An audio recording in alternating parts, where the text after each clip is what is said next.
devant le problème de ta vie, la prière. Ce n'est pas l'oncle qui doit venir là. Ce ne sont pas les dollars qui doivent venir. Cherche d'abord la prière. Prie encore. Prie toujours. Malgré la fatigue, prie. Donc la foi, au fait, c'est d'être capable de voir qu'il y a une grosse pierre. Un homme de foi, une femme de foi, ce n'est pas quelqu'un qui banalise les problèmes de sa vie. Ce n'est pas ça la foi. Un homme de foi, une femme de foi n'est pas la personne qui dit « Oh, ça c'est rien du tout ». C'est une personne qui voit la gravité. Elle voit que la pierre est grosse. Que quelqu'un me dise « La pierre est grosse ». Lorsque tu prends un problème, tu dis « Moi, je ne vois pas clair dans tel dossier ». Lorsque tu pries pour ça, c'est pour éviter que ça arrive à tes fils. C'est pour éviter que ta fille pleure pour la même chose. Les bactéries ne doivent pas se... Celui qui ne connaît pas la profondeur du trou dans lequel il est ne saura pas la puissance ou ne reconnaîtra pas la puissance de la main qu'il a sortie du trou.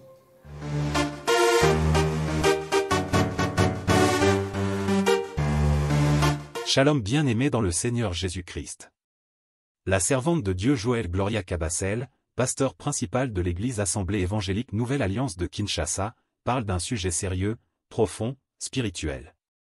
Il y a eu un temps où ta vie semblait enfermée, bloquée, comme si une pierre invisible t'empêchait d'avancer. Mais aujourd'hui, la servante de Dieu a une parole forte pour toi. La pierre a été ôtée. Ce qui te retenait n'a plus aucun pouvoir sur toi. Comme pour Jésus au matin de la résurrection, la pierre n'a pas été roulée pour qu'il sorte, mais pour que les autres voient qu'il est déjà ressuscité. Jean 11 verset 39, « Ôtez la pierre, dit Jésus. » Dieu dit aujourd'hui à ta vie, ôtez la pierre. Les limitations, les blocages, les retards spirituels sont terminés. Tu n'es plus prisonnier de ce qui te faisait peur. La dépression, le rejet, les échecs, tout ça n'a plus d'autorité sur toi. Le ciel a déjà ouvert une porte, et tu es appelé à marcher librement. Proclame-le avec foi, plus rien ne me retient. Si tu crois en cette parole, déclare-le dans les commentaires, la pierre a été ôtée. Je marche dans ma liberté.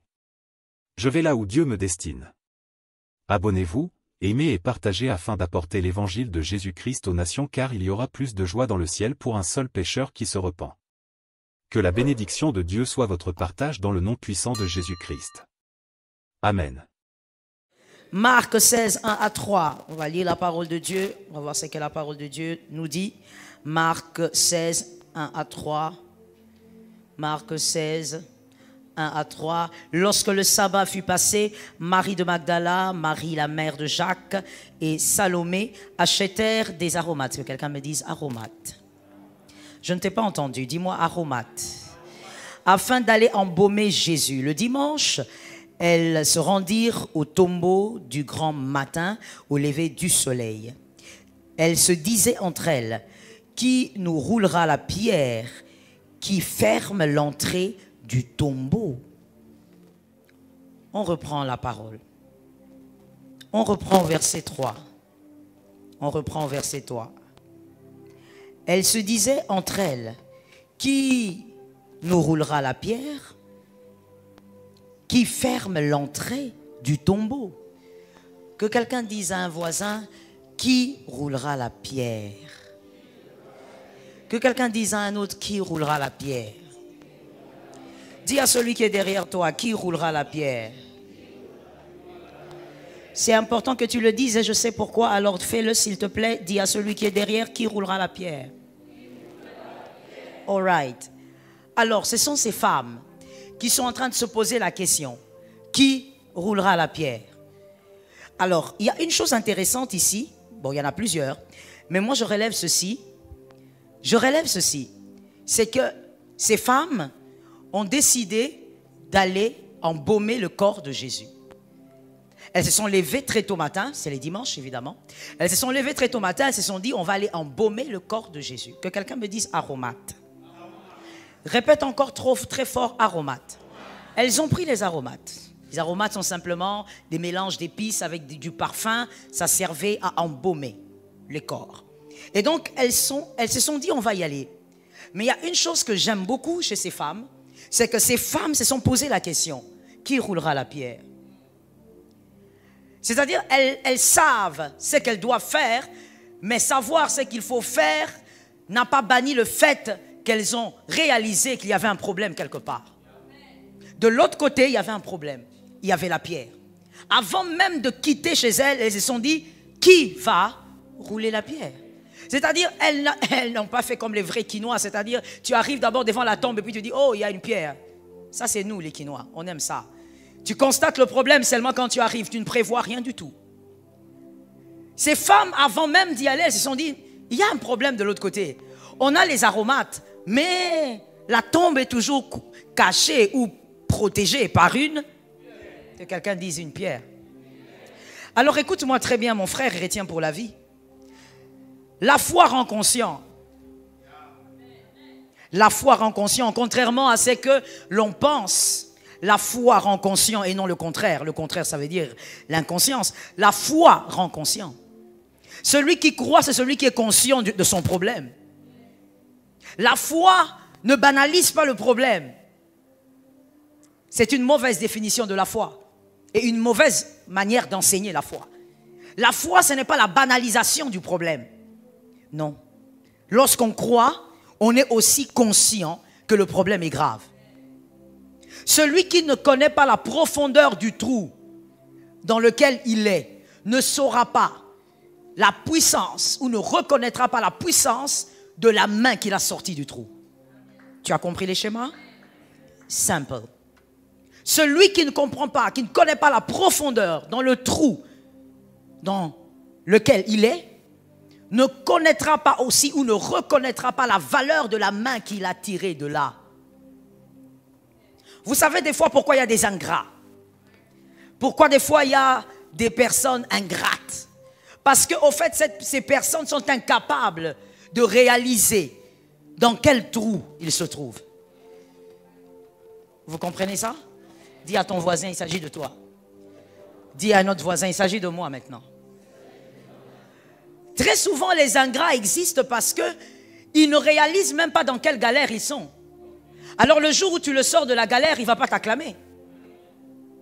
Celui qui t'acclame parce que tu l'as sorti de la galère, il a d'abord réalisé dans quel type de galère il était. Donc dire que la foi c'est banaliser le problème, c'est mal définir la foi. La foi voit la grandeur du problème, afin de réaliser combien la main puissante de Dieu est grande. Celui qui sait voir que son problème est gros, saura aussi réaliser combien la main de Dieu est puissante.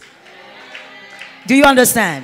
C'est-à-dire, autant tu comprends que tu as un gros problème, autant tu vas avoir un esprit de reconnaissance envers celui qui va te délivrer de ce problème. Généralement, comme je le dis, je rentre encore vers les ingrats. Les ingrats sont ingrats parce qu'ils sont incapables de voir dans quelle obscurité ils se trouvent. Dans quelle dimension de pauvreté ils se trouvaient. Quand quelqu'un vient le sortir de là, il dit merci, il acclame pour un temps, mais après un moment, il oublie. Pourquoi? Ce n'est pas la main qui l'a délivré qu'il a oublié. Que quelqu'un m'entende bien. Ce n'est pas la main de cet homme qui l'a délivré que cet ingrat a oublié. Non, c'est plutôt dans quelles ténèbres il était. Celui qui oublie ses ténèbres ne sera jamais reconnaissant. Dis ça à ton frère. Si tu veux voir si quelqu'un est ingrat, il ne faut pas lui poser la question auprès de qui il a été reconnaissant. Tu as posé la mauvaise question. Si tu veux reconnaître un ingrat, tu dois d'abord te poser la question, est-ce qu'il réalise dans quelle obscurité il est? Lorsqu'il manque de quelque chose, est-ce qu'il réalise qu'il manque? Tu ne peux pas demander à une personne de dire merci si elle ne sait pas voir d'abord son état. Voilà pourquoi dans l'église, nos adorations ne se ressemblent pas. Il y a des gens ici, même si je prenais 50 micros et je commençais à crier « Adore, adore, adore », tu n'adoreras pas. Parce que ton problème à toi, c'est que tu es un ingrat. Et pourquoi tu es un ingrat envers Dieu? C'est parce que déjà toi-même, tu ne sais pas voir d'où Dieu t'a sorti. Si tu ne sais pas voir d'où Dieu t'a sorti, tu ne vas pas reconnaître que Dieu est Dieu. Voilà pourquoi arrête de croire que quand on parle de la foi, ça veut dire banalise le problème, c'est rien du tout. C'est une très mauvaise manière de concevoir la foi. Voilà pourquoi quand il faut être reconnaissant, vous donnez seulement la reconnaissance pendant des petites minutes et tu oublies Dieu. Tu donnes à Dieu une action de grâce de 30 $, tu dis, Dieu m'a promu. Et puis après ça, toutes les dîmes de 200 000 $, 400 000, tu ne donnes pas à Dieu. Pourquoi? Parce que tu es un ingrat. Pourquoi tu es ingrat? Parce que tu as oublié d'où Dieu t'a tiré. Donc la foi, au fait, c'est d'être capable de voir qu'il y a une grosse pierre. Un homme de foi, une femme de foi, c'est pas quelqu'un qui banalise des problèmes de sa vie. C'est pas ça la foi. Un homme de foi, une femme de foi n'est pas la personne qui dit « Oh, ça c'est rien du tout ». C'est une personne qui voit la gravité. Elle voit que la pierre est grosse. Que quelqu'un me dise « La pierre est grosse ». Dis ça à quelqu'un d'autre qu'il guérisse. C'est celui qui est capable de dire « Ah, ce problème qui est tombé sur moi, c'est sérieux ». Celui-là qui a vu que la pierre est grosse, c'est celui-là qui reconnaîtra qu'il y a une plus grosse pierre que celle-là. C'est celui-là qui comprendra que non, la main de Dieu est terrible. Parce que si la main de Dieu a pu me délivrer de cette affaire, c'est que la main de Dieu est redoutable. Ton action de grâce, ton adoration change. Pourquoi? Parce que tu avais les yeux ouverts vers le problème, mais tu as vu la grandeur d'un Dieu. Est-ce que quelqu'un m'entend? Des fois, nous avons des adorations ingrates. Pourquoi? On a oublié d'où Dieu nous a tirés.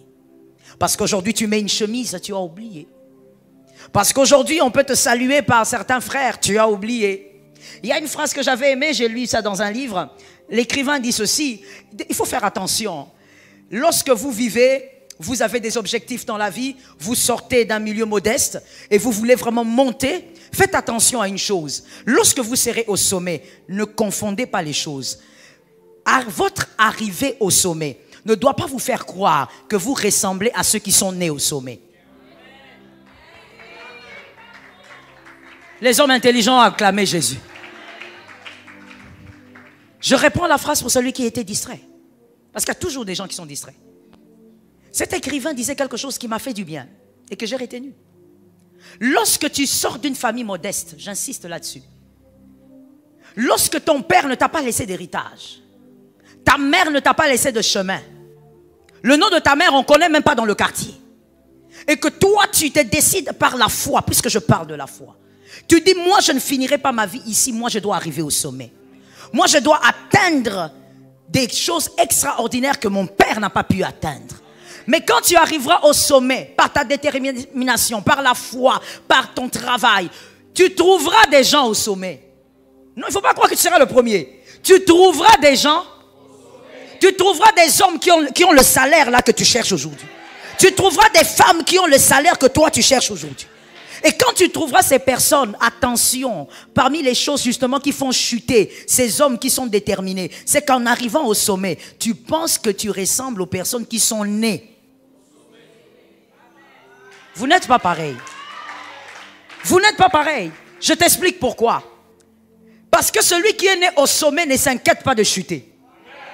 Il ne connaît pas la vallée. Pourquoi tu vas t'inquiéter d'une chose que tu n'as jamais connue? On s'inquiète d'une chose qu'on a déjà connue. Celui qui est né au sommet, l'enfant d'un ministre, l'enfant. Ephraïm et Manassé si tu veux. Parce que si je dis l'enfant d'un ministre, il y a des gens ici qui ont grandi avec des blessures, donc ils ne se sentent pas bien. Je dis Ephraïm et Manassé. Ah oui, il y a des gens comme ça, qui malheureusement ont grandi avec trop de blessures. Quand tu parles des enfants, il a l'impression que vous voulez l'enterrer. Alors je prends des exemples bibliques.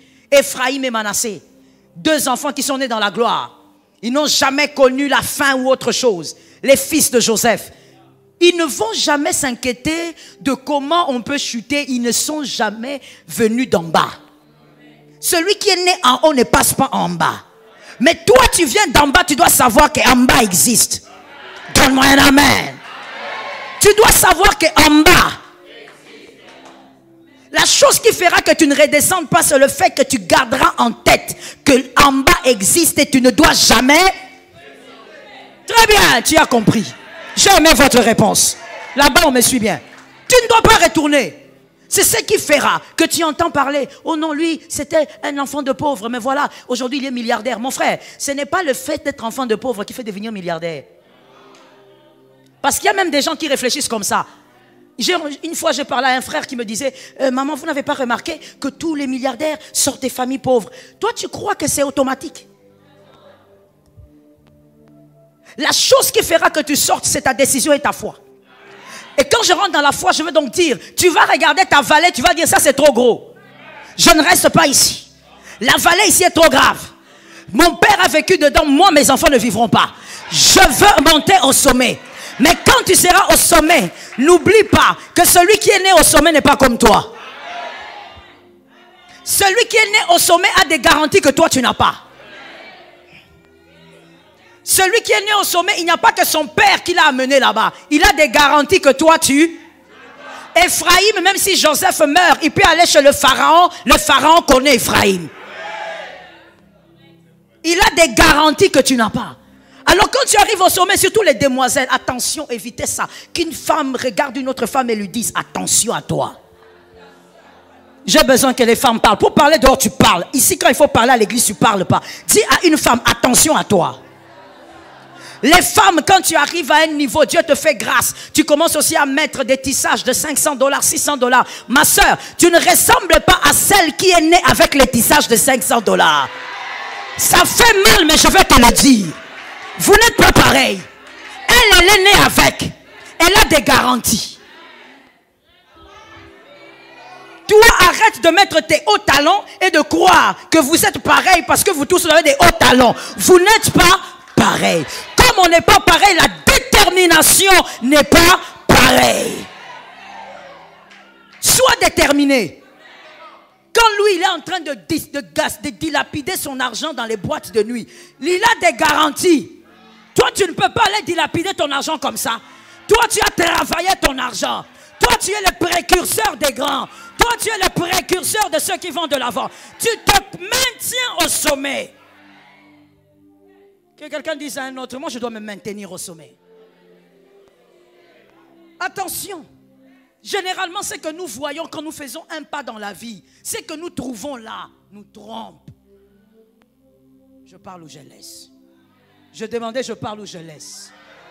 Il y a un exemple que l'homme de Dieu avait donné le vendredi, je veux le donner autrement. Lorsque tu fais un pas et que tu es ministre de Dieu, je parle au ministre de Dieu, tu fais un pas dans la vie et que de l'autre côté, tu rencontres des personnes qui ont la Bible comme toi, qui ouvrent la Bible comme toi, qui ont le ministère comme toi. Je dis à quelqu'un, attention, vous n'êtes pas pareil. Il y a des gens qui... Mon fils Enoch, tu captes? Il y a des gens qui ouvrent la Bible, tu les as trouvés là. Ils ont la Bible ouverte parce que c'est leur papa qui leur a appris comment ouvrir la Bible. Toi, tu as commencé à ouvrir la Bible à 16 ans. Vous n'êtes pas pareil. Lui, même s'il cherche Habakkuk, il a du mal à trouver Habakkuk parce qu'il ne lit pas beaucoup la Bible. Mais celui qui lui a parlé en premier d'Habakkuk, c'est son grand-père. Depuis des générations dans cette famille, la Bible est ouverte. Toi, tu es arrivé avec la Bible nouvellement, calme-toi. Arrête de croire que vous êtes. Tu vas te dire, non, non, non, comme eux ne jeûnent pas, moi aussi je ne jeûnerai pas. Mon frère, lui, il consomme les jeûnes de son père. Il consomme les jeûnes de sa mère. Il consomme... Ah, donne-moi un amen. Il consomme les jeûnes de sa grand-mère. Il y a même des gens qui consomment les jeûnes de sa grand-mère. Donc même sa grand-mère était une femme de prière. Toi, ton papa sorcier, ta maman alcoolique, et tu es en train de suivre l'autre. Tu dis, moi je ne gênerai pas. Moi aussi, j'ai besoin de me relaxer. Ma soeur, vous ne venez pas du même moule.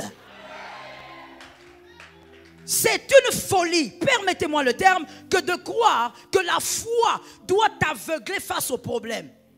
Tu dois voir que ici, là, le problème de ma vie, c'est ça. Moi, je ne peux pas me comporter comme eux. Bien-aimé, sors au fait de cette naïveté. Vous n'êtes pas pareil. Je ne sais pas pourquoi on n'aime pas le dire à l'église. On se dit, bon, si on le dit, c'est comme s'il y avait discrimination. Ce n'est pas une discrimination, c'est de la conscience. Ces femmes se sont dit, on va quand même y aller. Il y a une grosse pierre, mais on va y aller. Je dis, aille vers la tombe.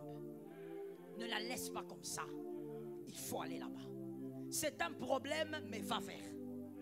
Il y a des problèmes aujourd'hui que tu vas ressusciter. Hein, je me répète.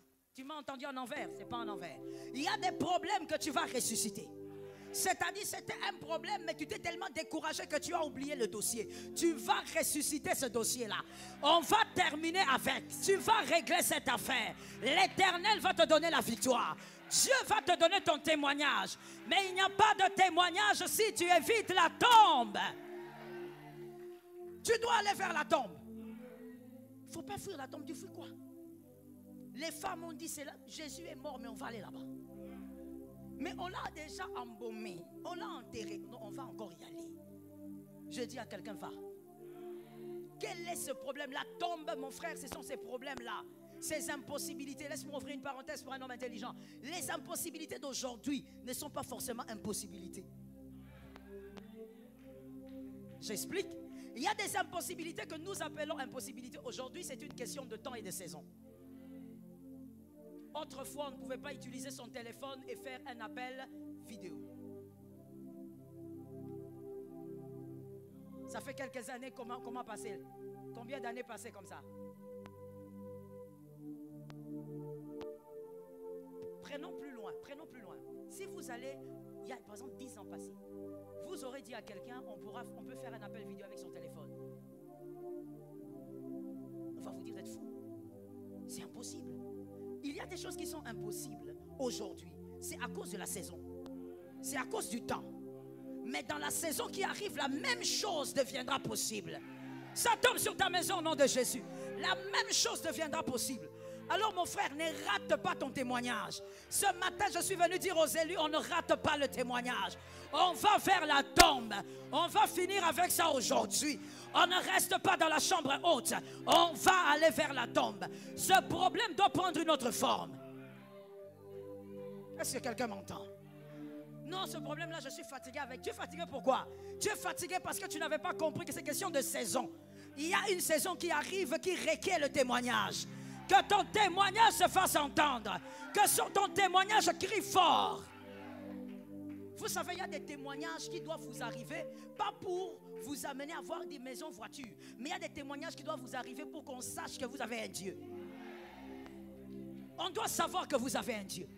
Que ce n'est pas en vain que vous priez. Ce n'est pas en vain que vous jeûnez.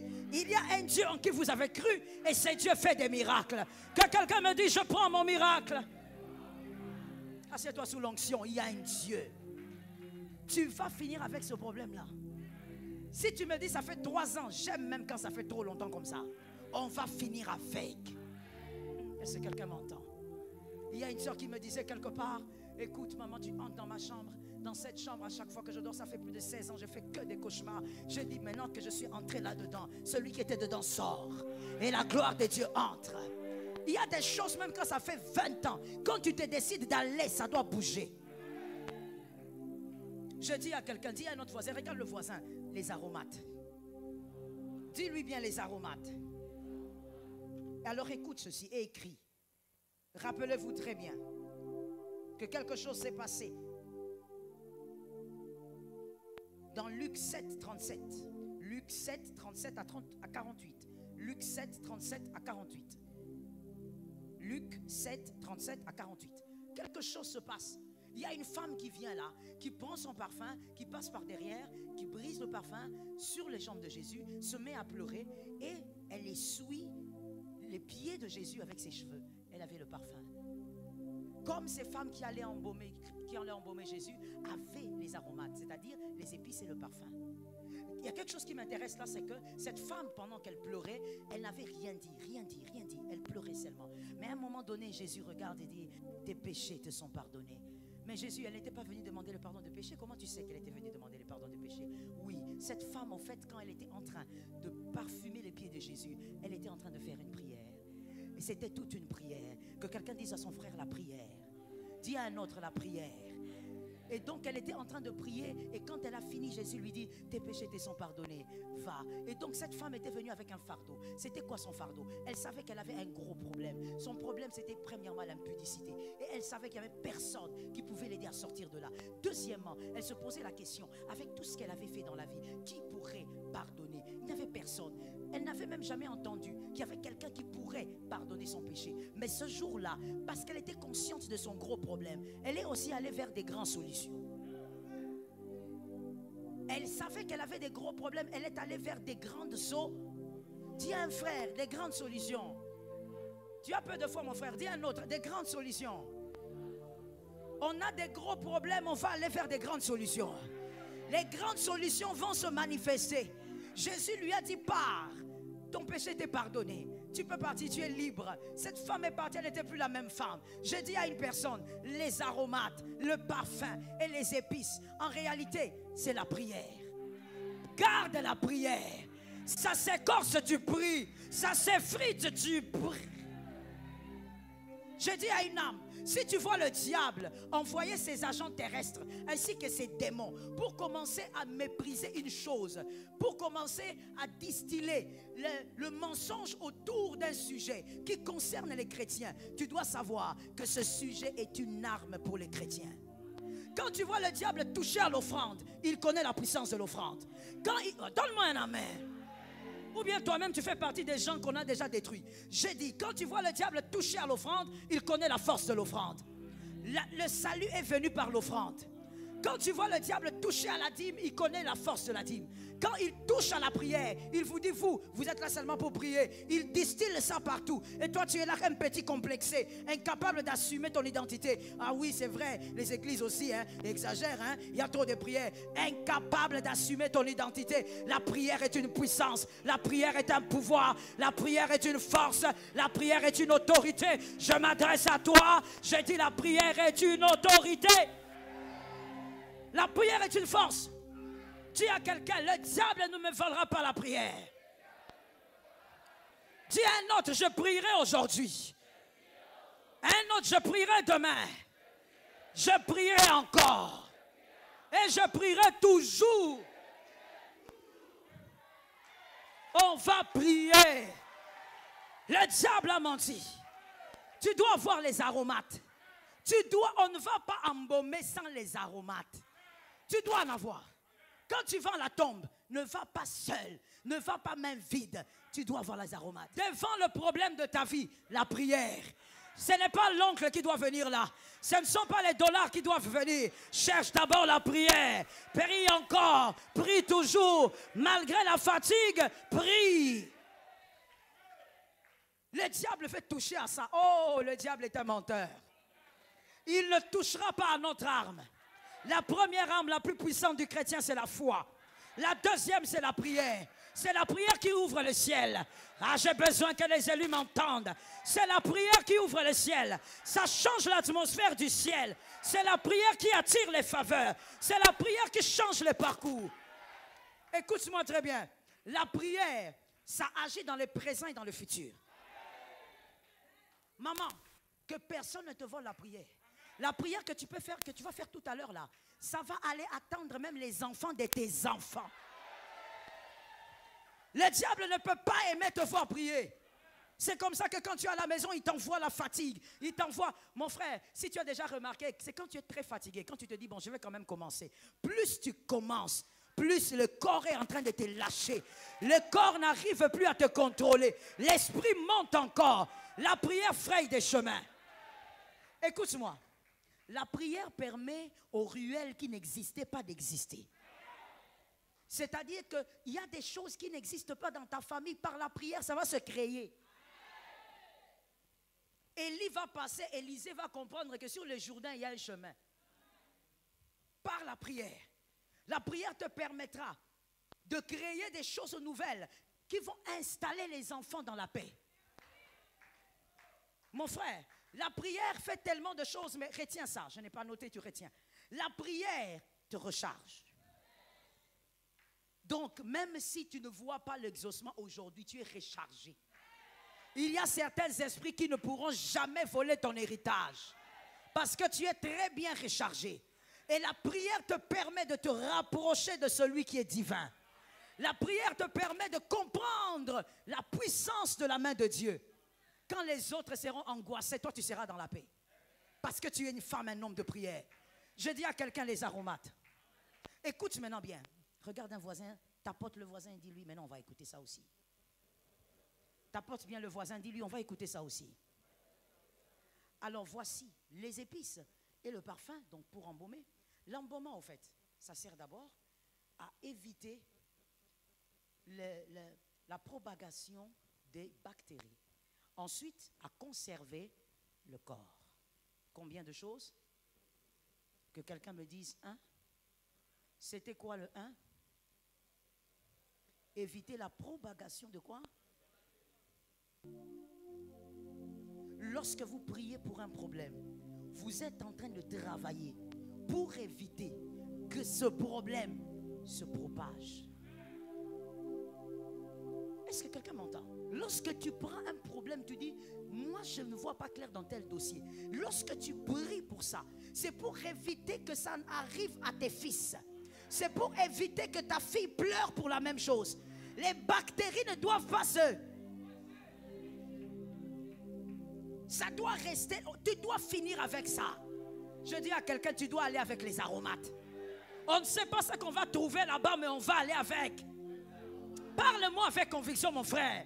On doit aller avec présentiel, distanciel. Dis-moi aromate. Dis-moi aromate. Tu dois avoir ça. Les bactéries ne doivent pas se propager. Toi, tu as commencé à vivre. Tu sais, il y a même des prières que tu fais aujourd'hui. C'est parce que ton père a laissé les bactéries s'évaporer partout. Ton père a laissé que... Donc, les microbes ont envahi ta vie. Donc, ta vie spirituelle contaminée.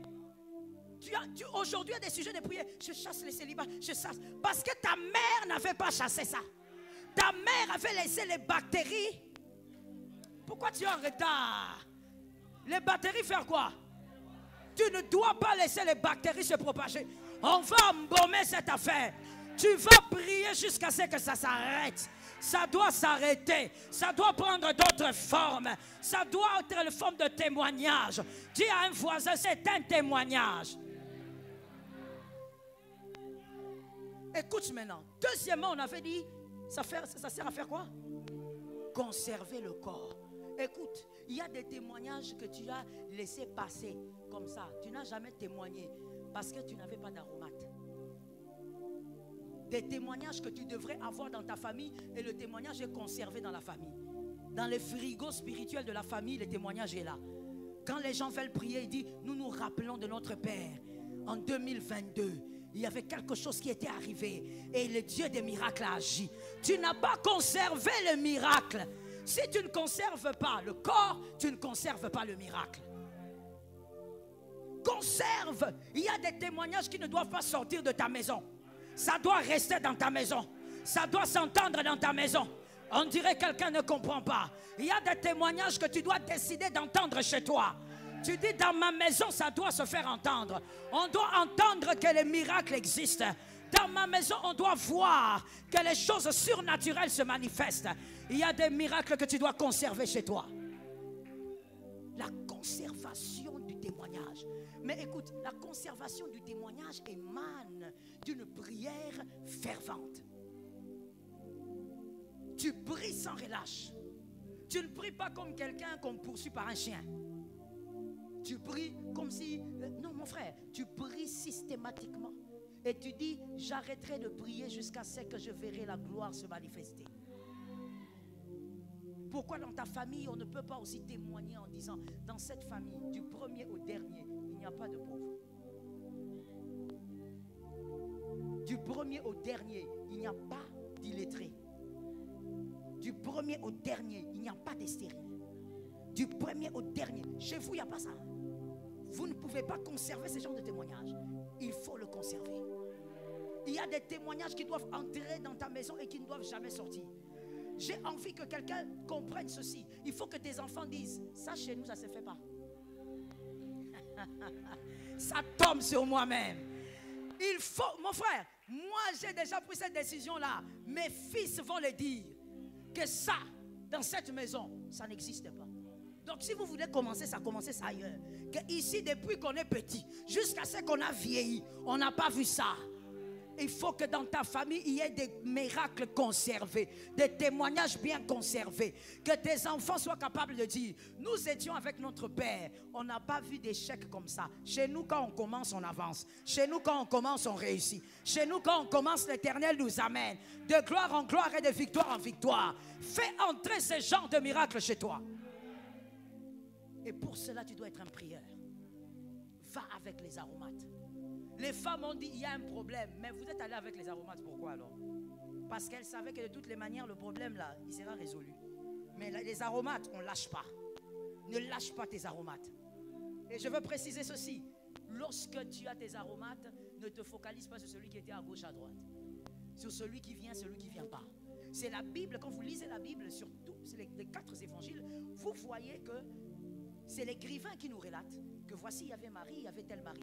Mais elles-mêmes, les maris, ne nous ont pas dit j'étais avec tel. On va ensemble, mais chacun. On est dans l'église ici, mais celui qui est derrière n'a pas dit. On est dans l'église, mais il ne faut pas nous embrouiller. Oh non, comme on est des frères et sœurs, ma soeur, moi. Non, non, non. Chacun. Tu pries à ta manière, je prie à ma manière. Tu ne veux pas prier, tant pis pour toi. Moi, je prie, je sais d'où je viens. Je prie, je sais où je vais. Je prie, je sais que la tombe doit être libérée. C'est chacun. Toi, tu ne vas pas suivre la chaleur de celui qui est à tes côtés là. Tu es là en train de regarder. On prêche devant, mais toi, tu regardes toujours à côté. Quand on dit Dieu aux voisins, tu regardes devant. Donc toi, tu fais les choses de manière paradoxale. On peut être à 200, on peut être à 5, on peut être à 1000. Tu viens avec ta détermination à toi. Tu viens avec tes paroles en toi en prière. Tu viens avec ta foi à toi. Que personne ne te distrait. Sois convaincu et comprends que même si on est nombreux, c'est la détermination de chacun qui opère. Est-ce que quelqu'un m'entend? Oh, Dieu ne t'exaucera pas, mon frère, à cause de ma prière. Non. Dieu n'exaucera pas celui qui est là-bas à cause de celui qui est à droite. Dieu va écouter ta prière à toi. Rappelle-toi de la même femme que je t'ai donnée dans Luc 7. Lorsque cette femme est venue, les pharisiens savaient que c'était une prostituée et ils étaient là en train de la juger. Oh, s'ils savaient de quel type de femme c'était, ils étaient en train de la juger. Alors que les autres étaient là. Jésus a dit, écoute, tes péchés te sont pardonnés, vas-y. Vous croyez que les pharisiens qui étaient là n'avaient pas de péchés? Ils sont restés avec. Pourquoi? Regardez-moi très bien, je vais vous expliquer quelque chose qui nous arrive tout le temps. Pourquoi ces pharisiens sont restés avec leurs péchés? Jésus était venu chez eux. Jésus était là, assis sur une chaise. Il a même dit à Simon, écoute, moi je suis venu chez toi, tu ne m'as pas donné de l'eau pour laver mes pieds. Il était assis. Mais Jésus dit, tes péchés te sont pardonnés, la femme parle. Vous croyez qu'eux n'avaient pas de péché? Est-ce qu'on avait pardonné les péchés? Pourquoi tu ne réponds pas? On avait pardonné ou pas? On n'a pas pardonné, pourquoi? Regarde. Parce que généralement, les personnes qui aiment le système des yeux, que quelqu'un dise yeux. Oui, dis ça comme ça. Ajoute ça dans ton dictionnaire. Le système des yeux, c'est-à-dire, au lieu de se regarder, il regarde toujours les autres. Louange, on loue, toi tu regardes toujours les autres. On adore ici, toi tu regardes toujours les autres. On est en train de prêcher même, toi tu regardes les autres, on pardonnera aux autres, toi on ne te pardonnera pas. Tu as des péchés, mais tu es toujours, la femme là, elle est impudique. Alors que tu sais qu'elle est impudique parce que tu étais là hier. Je parle ou je laisse? Pour parler de Marie de Magdala. Marie de Magdala, c'était pas n'importe quelle prostituée. C'était pas, comme on pourrait dire aujourd'hui, la prostituée des bas échelles. Non, voilà pourquoi quand elle a donné son parfum, ce parfum, si on veut l'estimer, on pourrait l'estimer à une valeur de 3 000 à 4 000 $ à l'époque. C'était pas n'importe qui. C'était une prostituée qui sortait avec des dignitaires. Et les dignitaires, parmi eux, il y avait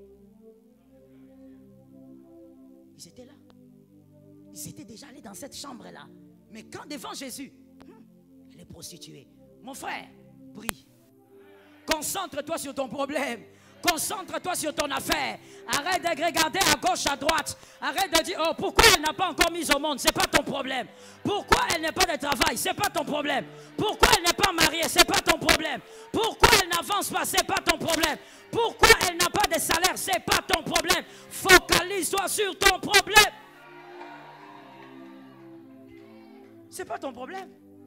Toi, tu es là, tu n'es pas marié, mais tu connais la maison de la femme mariée là. Tu connais le nombre des enfants qu'elle a. Tu connais la date d'anniversaire de chaque enfant. Tu es qui? Tu es les parrains de ce mariage-là. Un parrain célibataire. C'est quoi ton problème? Sors de là au nom de Jésus. Sors de là au nom de Jésus. Ne sois pas hypocrite, réponds-moi. Sors de là au nom de Jésus. Comment? Toi, tu es célibataire, mais tu connais tout ce qu'il y a dans la maison de d'autrui. Yeux. Toujours. un pasteur va poster la photo de sa fille qui a fait son anniversaire. Toi, tu connais même son âge. Tu connais là où elle étudie. Mais toi, ta propre fille, si on te pose la question, dis-moi, quand est-ce que tu vas commencer à travailler? Bon, Dieu est fidèle. Hein? Mon frère, c'est à cause de vous qu'on a injurié l'évangile. C'est à cause de vous qu'on a injurié la parole de Dieu. C'est pas ça l'évangile de Jésus. C'est pas la paresse l'évangile de Jésus. Occupe-toi de ta vie. Concentre-toi sur ta vie. Prie lorsque ça ne va pas. Jusqu'à ce que la situation va changer. Prie. Tel que ta vie est là, tu as trop de problèmes. Dis à un voisin, j'en ai trop. Tu n'as pas le temps de regarder l'autre. Vous êtes toujours là en train de regarder. Oh, regarde comment sa barbe. Hey, toi, tu as vu ta barbe à toi? Tu regardes pas ta barbe à toi, mais tu regardes la barbe d'autrui. Tu es là comme ça en train de regarder. Son mari s'habille pas bien. Hein? Ma soeur, est-ce que toi, tu as même la moitié d'un mari? Toi, tu sais comment on s'occupe d'un mari. Tu sais comment on s'occupe d'un homme. Vous savez, des fois, on ne réalise pas. Hein? Et quand on vient ici, on bénit les gens facilement. On croit que c'est la blague. Tout le monde aime. Voilà. C'est pas la blague. Hein? T'occuper d'un être humain. Je parle d'abord aux femmes. Hein? T'occuper d'un être humain. On a trop de problèmes, nous les femmes. Trop. Que Jésus nous sauve. Voilà pourquoi moi je trouve très bizarre qu'une femme soit comment dire ça, qu'elle soit dans les comportages, qu'elle soit dans les vies des gens. Tu as trop de problèmes déjà pour ta propre vie, madame. Comment tu as le temps de parler des autres? Tu t'occupes d'un homme. Cet homme-là, c'est un être humain. Cet homme-là a son cœur. Il a son cerveau. Il fait ce qu'il veut. Et de surcroît, c'est lui le chef. Maintenant, occupe-toi de quelqu'un comme ça. Occupe-toi. Occupe-toi de quelqu'un comme ça, Léonel. Occupe-toi de quelqu'un comme ça, 2 ans, sans devenir malade. Donc c'est pourquoi ça que tu vois que les femmes mariées, de temps en temps, nous devenons folles et puis nous redevenons normales. Hein, toi, tu ne sais pas parce que tu ne comprends pas la dimension de notre folie. Hein, la démence a des degrés. Nous devenons folles et à un autre moment, on redevient bien. Dépassé par les événements. Tu dis à quelqu'un, porte la chemise bleue. Je ne veux pas. Oh. La chemise bleue te va bien. Je ne veux pas. Oh. Bon, prends ce que tu veux. Ce qu'il va porter là. Toi-même, tu te demandes, mais tu ne vois pas que c'est déjà petit. C'est pas petit. Ça me va. Oh my God. Have mercy. Toi-même, tu vois que le pantalon est déjà devenu dongi. Non. Lui, il veut seulement les styles. C'est bien. C'est juste que ça diminue un peu à cause du pressing. Ah. Donc tu comprends pas, tu dis, mais c'est quoi exactement le problème? Il a son cœur, il a son cerveau. Et c'est lui le chef. C'est pas facile. Toi, tu es là comme ça en train de regarder. Regarde. Son mari n'a pas peigné les cheveux. Toi, prends les peignes, il va peigner ça. Toi, tu crois que c'est facile? Les gens qui ont les yeux aiment s'occuper toujours des affaires des autres. Alors que même ils ont trop de problèmes. Sois délivré. Et toi, monsieur, qui est toujours là en train de regarder, oh, la femme là, oh, il ne s'occupe pas bien de sa femme. Toi, tu joues avec la femme. Toi, tu connais la femme. Toi, tu connais la femme. La femme, c'est un être. Elle te demande l'huile d'olive. Tu lui donnes l'huile d'olive. Elle te dit, est-ce que moi, je t'avais demandé l'huile d'olive? Elle a demandé l'huile d'olive, hein? Mais quand tu vas lui donner, ou si tu trouves une femme peut-être de catégorie un peu plus évoluée, alors elle va regarder l'huile d'olive et dire, est-ce que je t'avais demandé Terra? Je t'ai demandé huile d'olive Jimima. Mais quand elle t'avait demandé, elle n'avait pas précisé. La femme est quelqu'un de versatile. Toi, tu crois que c'est facile qu'un homme s'occupe d'une femme? C'est pas évident. C'est pourquoi tu vois certains hommes, il n'était pas chauve, mais il devient chauve. Parce qu'il est dépassé par les événements.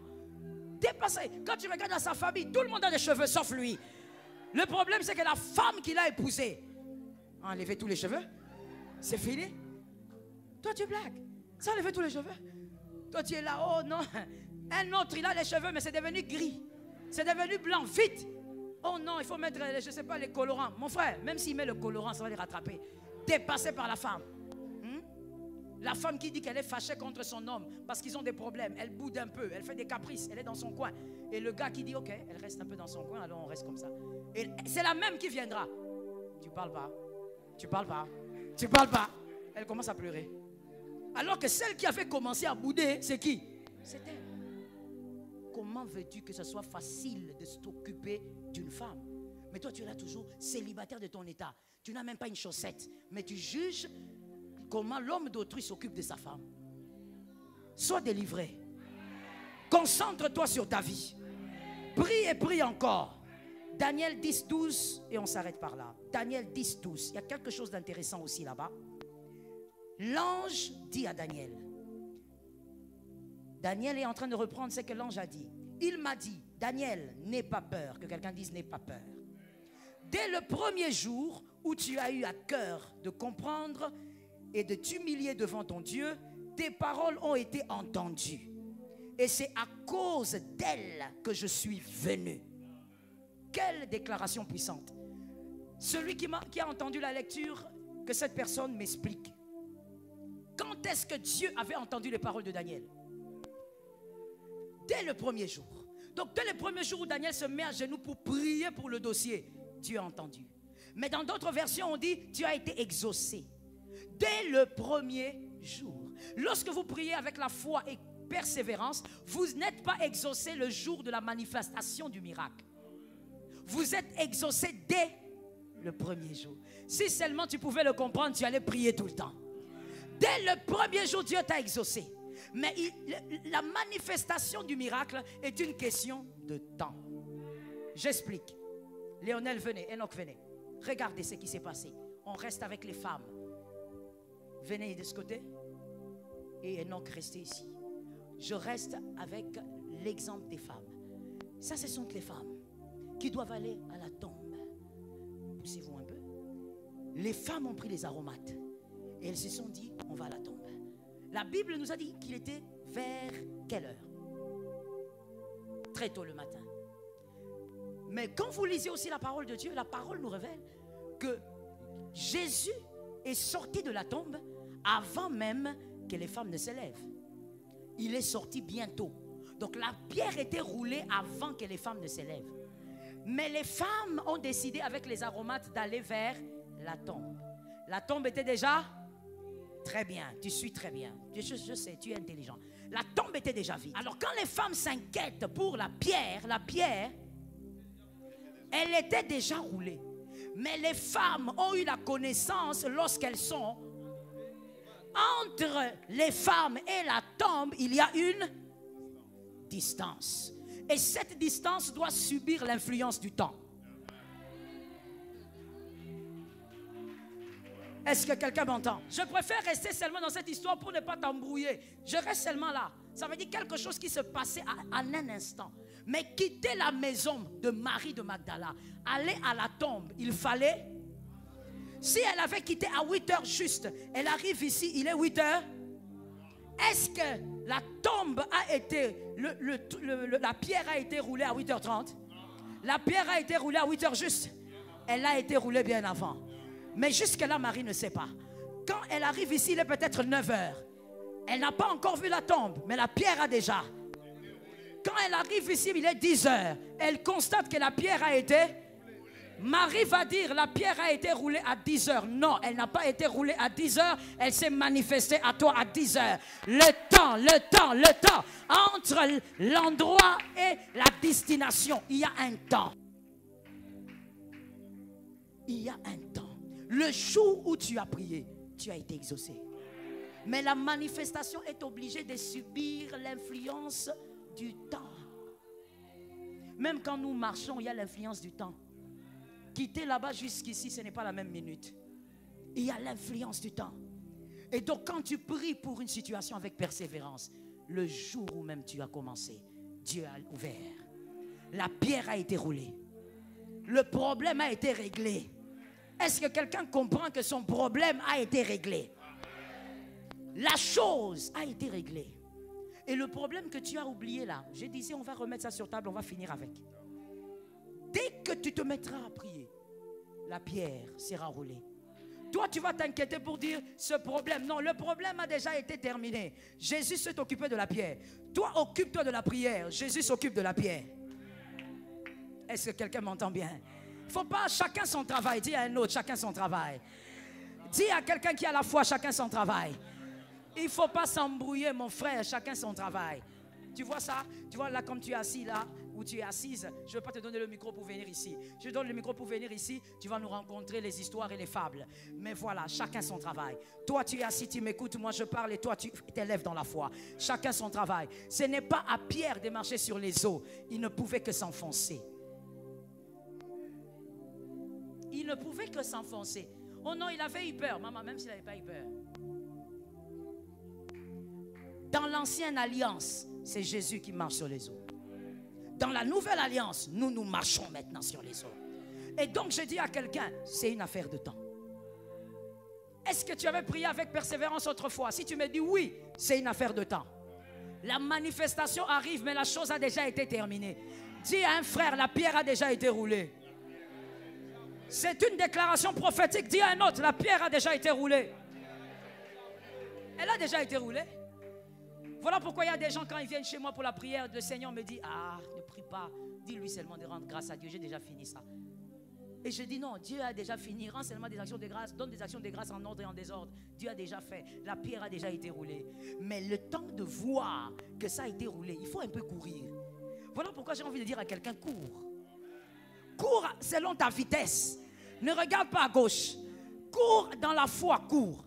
Dans la prière, cours. C'est une sorcellerie que de courir au rythme de quelqu'un. Non, même les frères Enoch d'ailleurs, il a péché, alors moi. Ah bon? Toi tu es de quel niveau? Où est-ce que tu t'aimais? Donc quand tu dis ça même, on comprend même comment, combien tu ne t'estimes pas. Donc toi tu es là, tu dis, ah même lui d'ailleurs, il a péché. Même lui, ses vidéos sont sur YouTube, alors nous autres. Ça veut dire quoi? Qu'est-ce que ça veut dire? Toi, ton modèle, c'est Jésus. Le plus grand modèle, c'est Jésus. Je pose la question, est-ce que je ne t'ai jamais dit que ton modèle ne doit pas être ton pasteur? Même si tu peux l'imiter en bien, mais ce n'est pas le modèle suprême. Le modèle, donne-moi un amen. Vous ne donnez pas les amens, ce sont vous là qui sont devenus rebelles. Le modèle suprême, c'est Jésus. Pasteur, moi, je te shoot déjà. Ah, maman, nous, on est pas derrière toi. Derrière qui? Qui est là? Tu vas m'amener des malédictions dans la vie. Moi, j'ai fait des efforts pour que Jésus m'aime encore. Toi, tu viens m'embrouiller la vie. Oh, maman, on ne te lâche pas. On te tient. Ce sont les gens là qui aiment tenir tout le temps là. Ce sont eux aussi qui vont dire, cette chemise est petite, hein. Comment le frère Léonel a porté ça? Les gens qui critiquent beaucoup là, ce sont ces gens là qui sont toujours là. Vous savez, j'ai vu cette race de personnes, hein. Ça veut dire que ce sont des gens qui ne quittent pas, qui ne vous quittent jamais, qui moisissent avec vous, mais qui vous critiquent tous les jours. Mais il vieillit là. Il fait des enfants. Il est le premier à dire, Pasteur Joël, a changé. Mais tu es là. Pourquoi tu es là? Moi, je ne comprends pas. Quand on n'aime pas une chose, on ne reste pas là. Pars. Mais toi, tu es toujours là. Toujours en train de parler. C'est une maladie. Je dis à un frère, reste focus sur toi. Et attends maintenant la manifestation.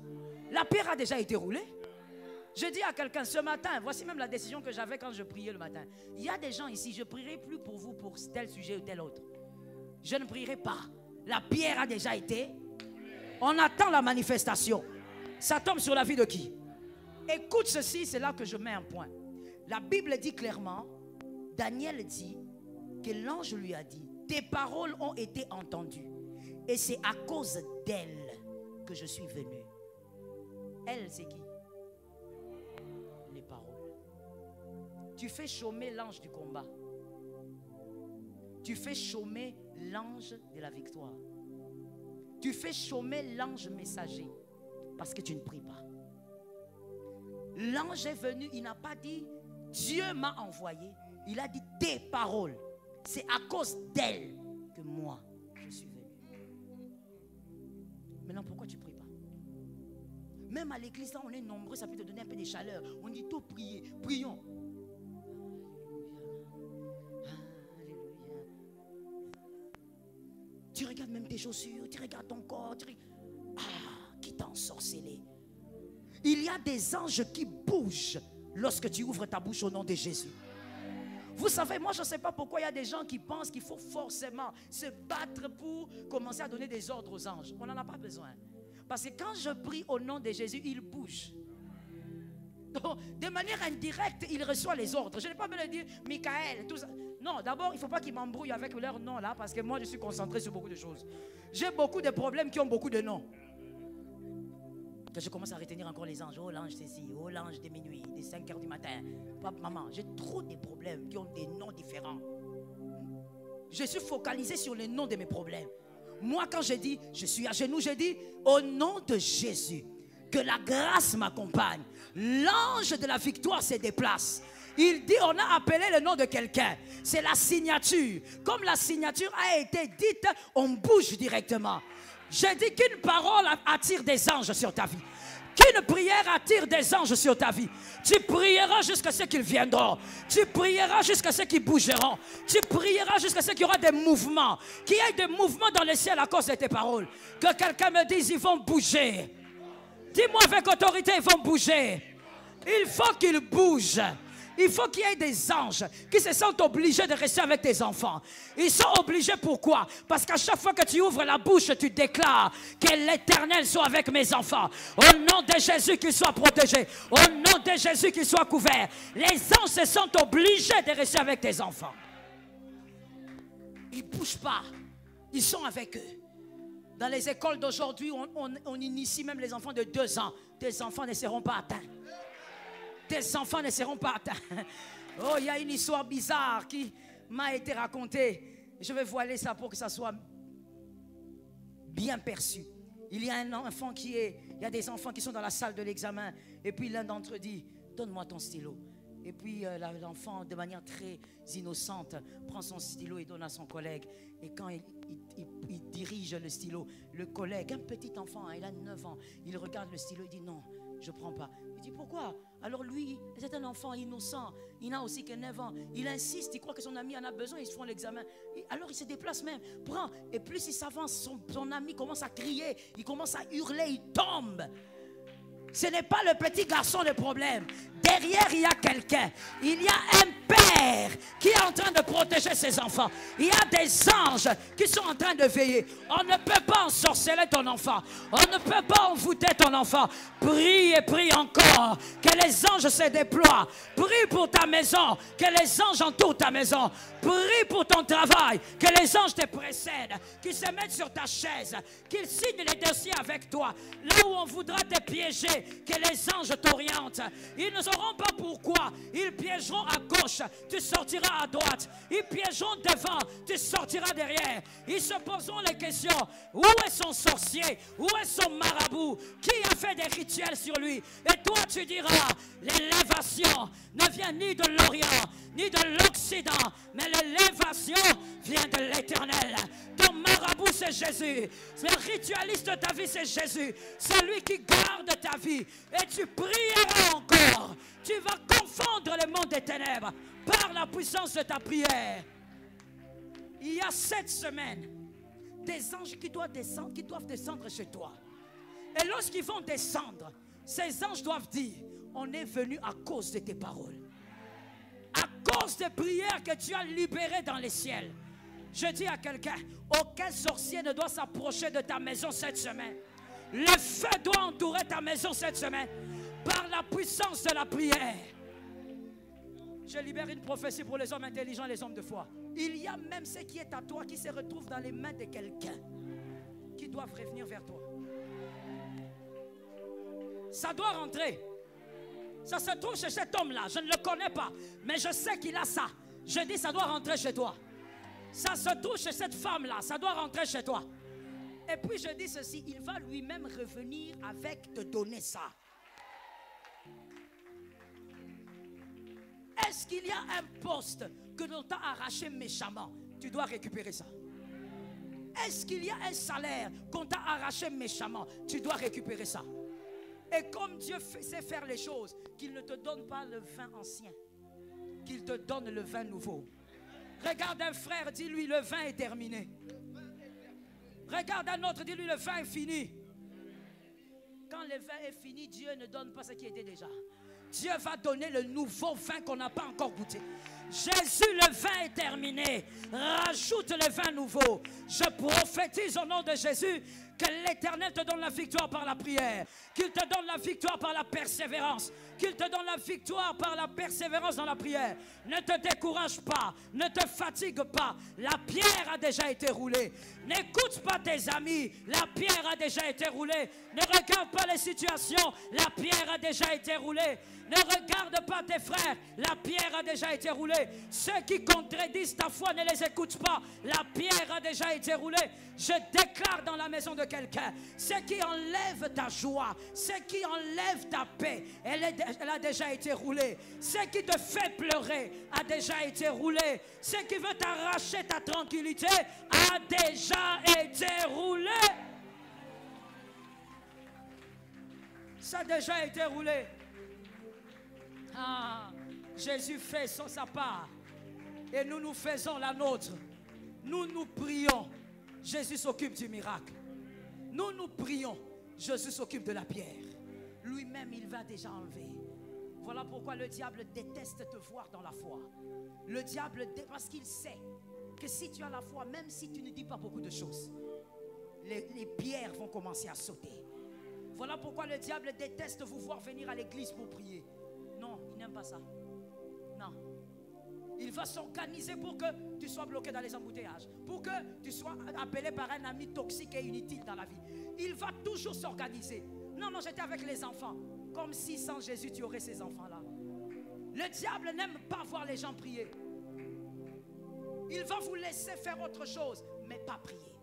Parce que la prière, non seulement ça l'affaiblit, mais ça vous donne votre position.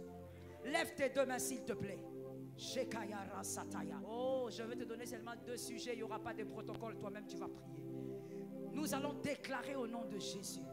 Je crois que ce problème est déjà terminé. C'est une question de temps. Et ensuite, on va carburer. On le déclare 3 fois. 1, 2, 3. 2. 3. Je crois que ce problème est déjà terminé. C'est une question de temps. Rasakaya rasata.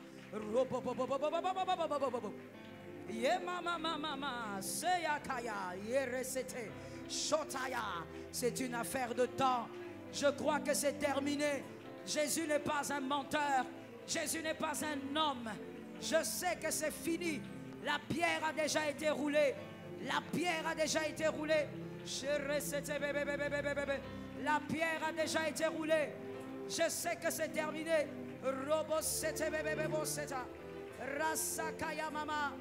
Je sais que c'est fini. La pierre a déjà été roulée. Je sais que c'est terminé. La pierre, elle a déjà été roulée. J'ai un Dieu, j'ai un Dieu, j'ai un Dieu. Rasaka, Risotomai, Risekeyemai. Je sais qu'elle a déjà été roulée. Oh, il peut tout changer. Il a la capacité de bouleverser. Shalom bien-aimés dans le Seigneur Jésus-Christ. J'espère que vous avez aimé cette vidéo. Abonnez-vous et partagez pour porter l'évangile de Jésus-Christ aux nations, car il y aura plus de joie dans le ciel pour un seul pécheur qui se repent. Merci de faire partie de notre famille Wonderful Jésus-Christ.